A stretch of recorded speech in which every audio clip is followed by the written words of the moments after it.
नमस्कार दोस्तों, आप सभी को हमारे इस YouTube चैनल में आपका स्वागत है। ठीक ना। देखिए, आप सभी को कमेंट बच्चे कर रहे थे कि सर चतुर्भुज पढ़ाइए, चतुर्भुज के बहुत ज़्यादा इनका मतलब इंटरेस्टिंग भी है, पढ़ने में बहुत अच्छा भी लगेगा आप लोगों को। चतुर्भुज आज हम पढ़ाएंगे। ठीक ना। देखिए, आज का सेशन बहुत धमाकेदार का सेशन होने वाला है, चतुर्भुज। चलिए आइए अपने टॉपिक पर। ज़्यादा इंट्रोडक्शन देने की कोई जरूरत नहीं है। ठीक ना। देखिए, आज का सेशन है चतुर्भुज। ठीक,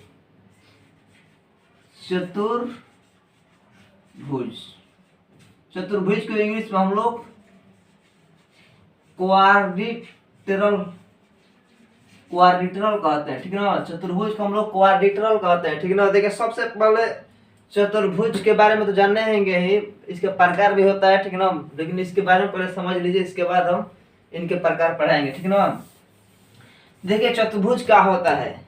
चतुर्भुज जैसे हम त्रिभुज पढ़ते हैं ना, तीन भुजाओं से घिरे क्षेत्र को त्रिभुज कहते हैं। उसी तरह चतुर्भुज का भी है। ठीक ना। चार भुजाओं द्वारा घिरी आकृति को चतुर्भुज कहते हैं। ठीक ना। चलिए, सबका पॉइंट हम लिखते चल जा रहे हैं, आप लोगों को कोई दिक्कत नहीं होगा। इंपॉर्टेंट पॉइंट्स यहाँ पर लिखते जा रहे हैं। ठीक ना। चलिए लिखिए, चार भुजाओं द्वारा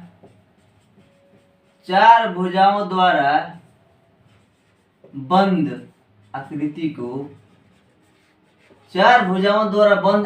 को चतुर्भुज कहते हैं। चतुर्भुज देखिए, इसका सिंबल इस तरह का होता है। ठीक है ना। चतुर्भुज मतलब ऐसे होता है। ठीक, चतुर्भुज कहते हैं। चार भुजाओं द्वारा बंद आकृति को चतुर्भुज बोलते हैं। ठीक, देखिए चतुर्भुज का डायग्राम देख लीजिए पहले। देखिए, चतुर्भुज क्या होता है ना, ये आयत को टेढ़ा कर कहीं चतुर्भुज बनाया जाता है। ठीक ना। देखिए, इस आयत को हल्का टेढ़ा कर ही चतुर्भुज बनाया जाता है। ठीक, देखिए चतुर्भुज में चार भुजाएं हैं।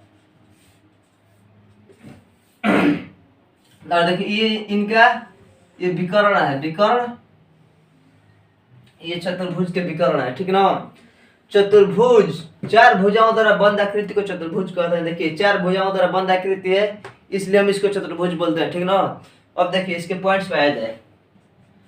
चतुर्भुज के चारों कोणों का योग, चतुर्भुज के चारों कोणों का योग हमेशा 360 डिग्री होता है। चतुर्भुज के चारों कोणों का योग और हम करेंगे 360 डिग्री होगा। जैसे हम लोग त्रिभुज के देखते हैं ना, त्रिभुज के तीनों कोणों का योग 180 डिग्री होता है, उसी तरह चतुर्भुज के चारों कोणों का योग 360 डिग्री होता है। ठीक ना। मतलब 360 डिग्री मतलब प्रत्येक कोण 90 डिग्री का हमें होना चाहिए। ठीक ना। प्रत्येक कोण 90 डिग्री का होना चाहिए। मतलब हम कह सकते हैं 90 डिग्री का कोण क्या होता है, समकोण होता है। ठीक ना। मतलब इनके चारों कोण समकोण है। इसको हम ऐसे भी लिख सकते हैं, इनके जो चारों कोण है वो समकोण है। ठीक, समकोण होते हैं, इनके चारों कोण समकोण होते हैं। ठीक, अब देखिए 360 डिग्री हो गया। ठीक ना। मतलब 360 डिग्री इसका है। 360 डिग्री क्या हम लिख सकते हैं, 2 गुणे 180 लिख सकते हैं। 2 गुणे 180 मतलब 180 को हम क्या लिख सकते हैं, 180 का मान देखिए, 180 का मान पाई होता है। ठीक, पाई अभी हम आपको रेडियन स्टेडियन के बारे में नहीं पढ़ाए हैं। ठीक ना। लेकिन आगे पढ़ाएंगे आपको। ठीक ना। पाई क्या होता है इतना ही तक समझिए कि 180 के मान पाई होता है। ठीक ना। 180 के मान पाई हो गया, मतलब 180 का पाई होगा मतलब 2 पाई। ये कौन सी हो जाएगा, रेडियन में। ठीक, मतलब हम इसको ऐसे भी बोल सकते हैं कि चतुर्भुज के चारों कोणों का योग 2 पाई रेडियन होता है। ठीक ना। यह चतुर्भुज के चारों कोणों का योग मतलब चतुर्भुज के चारों कोण समकोण होते हैं। ठीक, मतलब हम ये तीनों में से कोई भी हम बोल सकते हैं। ठीक, चलिए अब इसके टाइप पाया जाए। ठीक ना। टाइप बाई टाइप पढ़ाएंगे आप लोगों को। अब इसके टाइप पर आया जाए। ठीक, देखिए इसका टाइप क्या है। पहला टाइप इसका लीजिए। पहला टाइप इनका हम देख रहे हैं, किसी भी चतुर्भुज के पहला टाइप, किसी भी इसको चतुर्भुज मानिए आप। ठीक ना। किसी भी चतुर्भुज के चारों मतलब देखिए किसी भी चतुर्भुज के चारों भुजाओं का योग, किसी भी चतुर्भुज के चारों भुजा यहाँ तक तो आप समझ में आए होंगे इन लोगों को, इनके बारे में। अब हम इसके बारे में मतलब क्या इनका टॉपिक बाय टॉपिक आप लोगों को पढ़ाएंगे, ठीक ना। बस वही आप लोगों को समझाना है। चलिए देखिए, किसी भी चतुर्भुज के चारों भुजाओं का योग, किसी भी चतुर्भुज की चारों भुजाओं का योग उनके, किसी भी चतुर्भुज के चारों भुजाओं का योग उनके विकर्णों के योग से अधिक होता है। ठीक, ये पहला पॉइंट है, अधिक होता है, ठीक ना। देखिए क्या है, किसी भी चतुर्भुज के चारों कोणों का योग, चारों भुजाओं का योग, किसी भी चतुर्भुज के चारों भुजाओं का योग उनके विकर्णों के योग से अधिक होता है। मतलब किसी भी चतुर्भुज के चारों भुजाएं हो गया ना, इनके जो ये क्या है, ये इनका विकर्ण, इनके विकर्ण से अधिक होगा, ठीक है ना, उनका भुजा। मतलब अर्थात इनके चारों भुजाओं का योग, चारों भुजाओं का है ए बी, योग मतलब जोड़ होता है, ठीक। A B plus B C plus C D plus D, ऐसा हो सकता है चारों भुजाओं का योग A B plus B C plus C D plus D लिखो या एडी लिखो, इससे कोई फर्क नहीं पड़ने वाला है, ठीक। क्या लिखे, किसी भी चतुर्भुज चारों भुजाओं का योग हो गया उनके विकर्णों का योग से अधिक होता है, ठीक है। विकर्ण से ही अधिक हो, ये तो अधिक का सिंबल इस तरह का होता है, ठीक। तो विकर्ण का है एसी है और बीडी है, एसी प्लस बीडी, ठीक। किसी भी चतुर्भुज की चारों भुजाओं का योग उनके विकर्णों के योग से अधिक होता है, ठीक। टाइप 1 हो गया, ठीक ना। और टाइप 2 पर चला जाए, ठीक ना। टाइप 1 आप लोगों को बहुत अच्छा समझ में आया होगा, ठीक ना। अगर समझ में नहीं आएगा तो आप कमेंट सेक्शन में दीजिएगा, ठीक ना, समझा देंगे आपको फिर से। चलिए अगला पॉइंट, किसी भी चतुर्भुज के दोनों विकर्णों के, किसी भी चतुर्भुज के दोनों विकर्णों के वर्गों का योग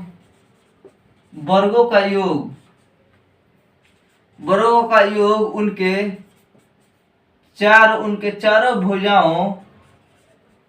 चारों भुजाओं के वर्गों के योग के बराबर होता है, ठीक, बराबर होता है, ठीक। मतलब देखिएगा, किसी भी चतुर्भुज के दोनों विकर्णों के वर्गों का योग, ये दोनों विकर्णों का वर्गों का योग, ठीक, दोनों विकर्णों के वर्गों के योग, अर्थात क्या लिखा है, किसी भी चतुर्भुज के दोनों विकर्णों का वर्गों का योग, दोनों विकर्ण का है एसी और बीडी, मतलब इनके वर्गों का योग, ठीक। मतलब AC square plus BD square, AC square plus BD square, ठीक। अर्थात इनके विकर्णों के वर्गों का योग इनके भुजाओं के योग के बराबर होता है, ठीक। इनके भुजाओं के वर्गों का, भुजाओं का होगा वही होगा ए बी, यही भुजा है ना, इसका वर्गों का योग कर दो, A B square plus B C square plus A B square plus B C square plus C D square plus A D square या डी स्क्वायर, ठीक है ना। किसी भी चतुर्भुज के दोनों विकर्णों के वर्गों का योग उनके चारों भुजाओं के वर्गों का योग के बराबर होता है, ठीक। यहाँ तक कंसेप्ट इसका है, ठीक। अब इसके चतुर्भुज के टाइप पढ़ेंगे, ठीक ना। चतुर्भुज के टाइप कितने प्रकार का होता है, ठीक। चलिए आगे बढ़ते हैं। चतुर्भुज के प्रकार देख लेंगे, चतुर्भुज के प्रकार कितने प्रकार का होता है, ठीक। देखिए, चतुर्भुज 5 प्रकार का होता है, ठीक ना। चतुर्भुज 5 प्रकार का होता है, ठीक। और देखिएगा कौन कौन होता है। चतुर्भुज 5 प्रकार का होता है, ठीक ना। एक वर्ग होता है, एक आयत होता है, एक वर्ग होता है, एक आयत होता है, एक समानांतर चतुर्भुज होता है, एक समानांतर चतुर्भुज होता है, ठीक। एक चतुर्भुज होता है, एक समलंब एक समलंब चतुर्भुज होता है। देखिए चतुर्भुज कितने प्रकार का, चतुर्भुज 5 प्रकार का हो गया, ठीक। कौन कौन? वर्ग हो गया, आयत हो गया, समानांतर चतुर्भुज हो गया, चतुर्भुज हो गया और एक समलंब चतुर्भुज है, ठीक। चतुर्भुज 5 प्रकार के 1 2 3 4 5 देख लीजिए, 5 प्रकार के सामने है, ठीक ना। अब क्या करेंगे, इन सभी को हम बारी बारी से पढ़ने वाले हैं, ठीक। चलिए देखिए, पहले हम किसके बारे में पढ़ने वाले हैं? पहले वर्ग है, ठीक, इसके वर्ग के बारे में पढ़ेंगे, ठीक। चलिए आइए इधर, पहला है, पहला वर्ग के बारे में पढ़ेंगे, ठीक, वर्ग के बारे में पढ़ेंगे, ओके। चलिए देखिए वर्ग क्या होता है, वर्ग वर्ग किसे कहते हैं? देखिए वर्ग भी एक चतुर्भुज की तरह ही होता है, ठीक। जैसे चतुर्भुज क्या होता है, चारों भुजाओं द्वारा बंद आकृति को चतुर्भुज कहते हैं, उसी तरह चारों भुजाओं द्वारा बंद आकृति को वर्ग भी बोल सकते हैं, ठीक ना। और इनके क्या होते हैं, इनके भुजाएं बराबर होती है, ठीक, और इनके जो विकर्ण होते हैं ना, उनके विकर्ण भी आपस में बराबर होते हैं, ठीक। चलिए इसके पॉइंट्स लिखते हैं, ठीक ना। देखिए सबसे पहले हम इनके डायग्राम बना देते हैं, ठीक।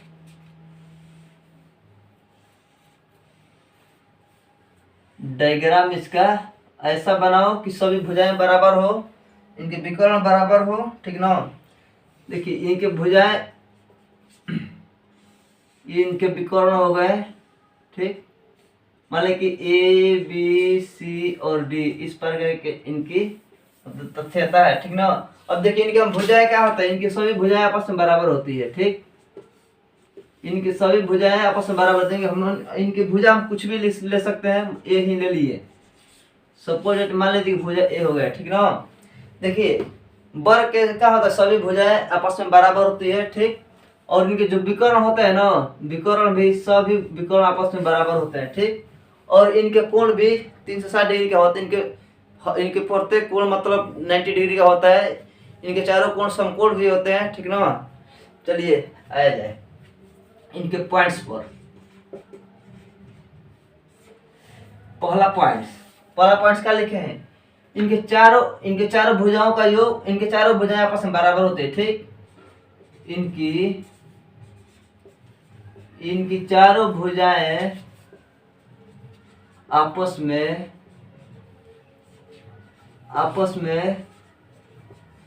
बराबर होती है, इनकी चारों भुजाएं आपस में बराबर होती है। और देखिए इनके क्या होता है, इनके ये विकर्ण,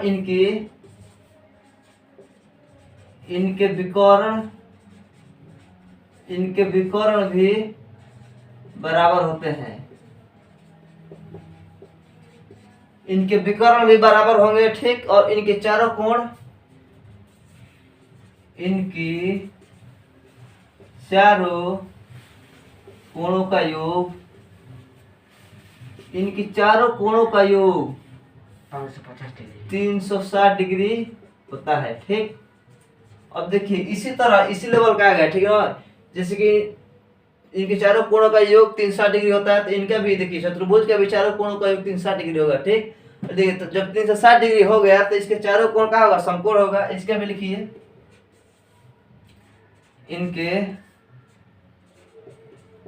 इनके चारों कोण समकोण होते हैं, इनके चारों कोण समकोण होते हैं, मतलब देखिए, मतलब चारों कोण समकोण मतलब 360 डिग्री के होते हैं। मतलब 360 डिग्री का लिख सकते हैं 2 गुणे 180, ठीक।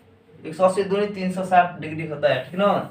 अब देखिए 180 के बाद हम जानते हैं क्या होता है, पाई होता है, ठीक ना। पाई मतलब 2 गुणे पाई करेंगे तो 2 पाई हो जाएगा, मतलब इसको 2 पाई रेडियन भी कह सकते हैं, ठीक। मतलब बोल रहे हैं कि वर्ग के चारों कोणों का योग 2 पाई रेडियन होता है, ठीक। इसको इस तरह हम भी बोल सकते हैं, ठीक ना। और देखिए नेक्स्ट पॉइंट, इनके देखिए जो भुजाएं क्या होती है, भुजाएं एक दूसरे पर समद्विभाजित करती है, ठीक। लिखिए इनकी भुजाएं एक दूसरे पर समद्विभाजित करती है, मतलब ओवरलैपिंग, समद्विभाजित मतलब ओवरलैपिंग करती है, ठीक ना। और ये समद्विभाजित करती है, लेकिन देखिए समविभाजित तो करती है लेकिन लंब नहीं करती है। ठीक, लंब नहीं करती है मतलब इसे मान लीजिए कि हमारे चतुर्भुज ये वर्ग कुछ भी हो इस तरह का, ये है क्या है, ये विकर्ण है। ठीक, अगर यह सब विकर्ण अगर इस पर आकर टिक गया, आगे नहीं बढ़ पाए, उसी को हम लंब बोलते हैं। ठीक, अगर इसमें क्या है, इसमें पूरा प्रतिशत कर दे रहा है, ठीक ना, इसलिए इसको हम क्या बोलेंगे, लंब नहीं बोलेंगे बल्कि समविभाजित बोलेंगे। ठीक है ना, इसका इंपॉर्टेंट पॉइंट यही तक है। ठीक ना, अब इसके बारे में पॉइंट से क्लियर हो गया। अब इसका फॉर्मूला के बारे में देखते हैं।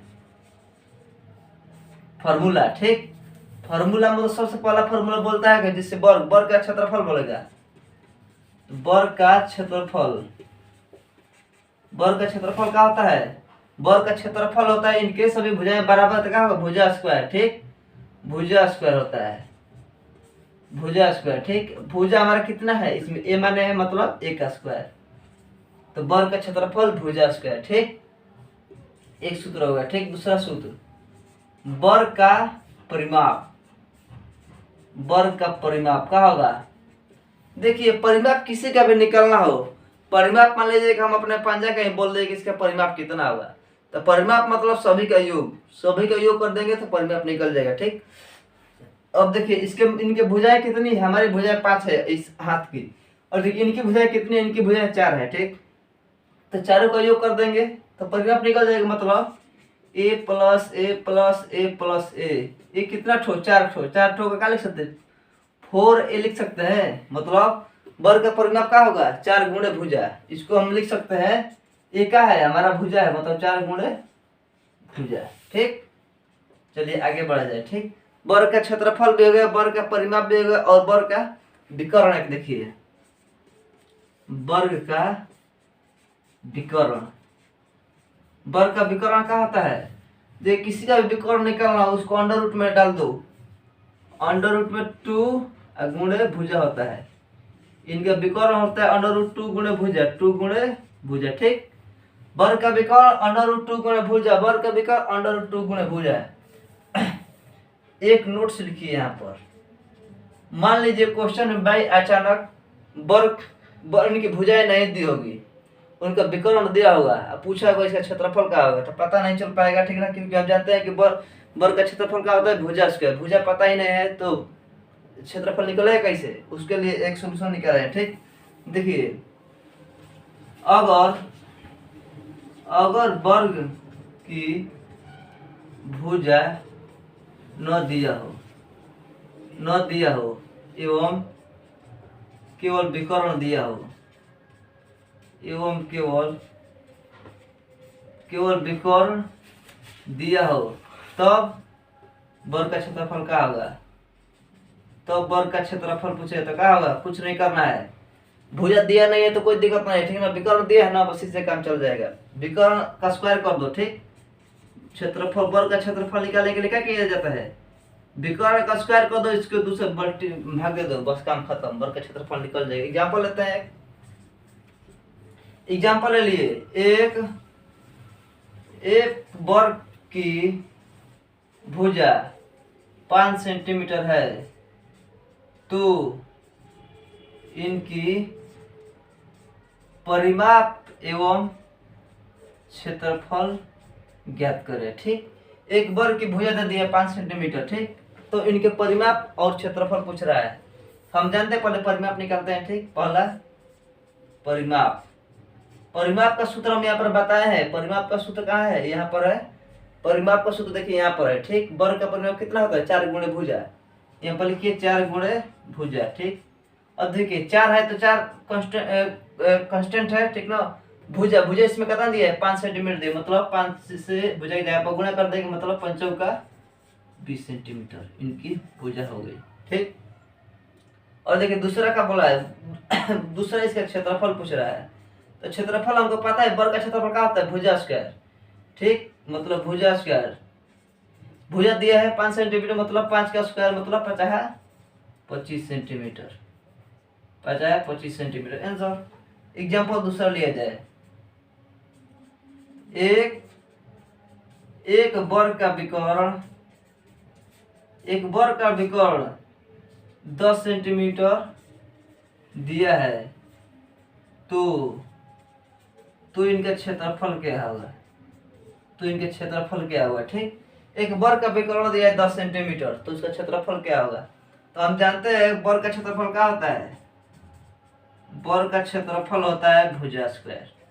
ठीक, अब देखिए भुजा, इसमें तो भुजा दिया ही नहीं है, केवल विकर्ण दिया है। तो हम जानते हैं वर्ग का क्षेत्रफल 2 होता है। ठीक, एक भुजा स्क्वायर होता है और दूसरा विकर्ण का स्क्वायर कर देंगे, बटा में 2 से भाग दे देंगे, उसका क्षेत्रफल निकल जाएगा। देखिए यहाँ पर वर्ग का क्षेत्रफल एक ये है और एक ये है, ठीक है ना। वर्ग का क्षेत्रफल एक ये है और एक ये है, तो हम विकर्ण का स्क्वायर बाई 2, इसमें विकर्ण दिया इसलिए ये सूत्र लगा रहे हैं, ठीक ना। मतलब 10 का स्क्वायर, 10 का स्क्वायर कितना होगा, 10 का स्क्वायर मतलब 10 गुणे 10 बटा में 2 से भाग देना है। 10 दाम में 100, 100 को 2 से भाग देंगे कितना होगा, 50 सेंटीमीटर स्क्वायर। बस ऐसा समझ में। नमस्कार दोस्तों, आज का सेशन समाप्त हुआ, ठीक ना। इसको पॉज कर देखते रहिए, बहुत इंटरेस्टिंग क्वेश्चन है, ठीक ना। और कमेंट करते रहिए, अगर कहीं से दिक्कत होगी आप हमको कमेंट में दीजिएगा दिक्कत। अगला सेशन इसके आगे हम पढ़ाएंगे, ठीक ना। वर्ग समाप्त हुआ, अब इसके बाद आयत पढ़ाएंगे, इसके बाद समांतर चतुर्भुज पढ़ाएंगे, चतुर्भुज पढ़ाएंगे, समबाहु चतुर्भुज, मतलब पारा पारी सबको पढ़ाएंगे, ठीक है। नमस्कार दोस्तों, जय हिंद।